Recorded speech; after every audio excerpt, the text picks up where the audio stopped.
Welcome to Costbucket. Our dashboard include apps that interact directly with our cost accounting software.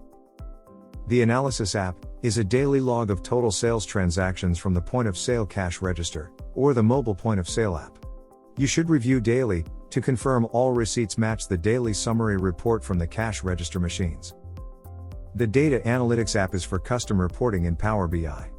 The Inventory app is a basic summary listing all products and services including prices, cost, bill of material, categories and discount.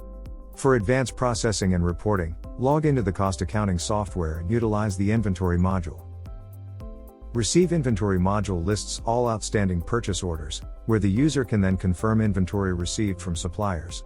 Marketplace is used to connect Costbucket to Square and other third-party applications.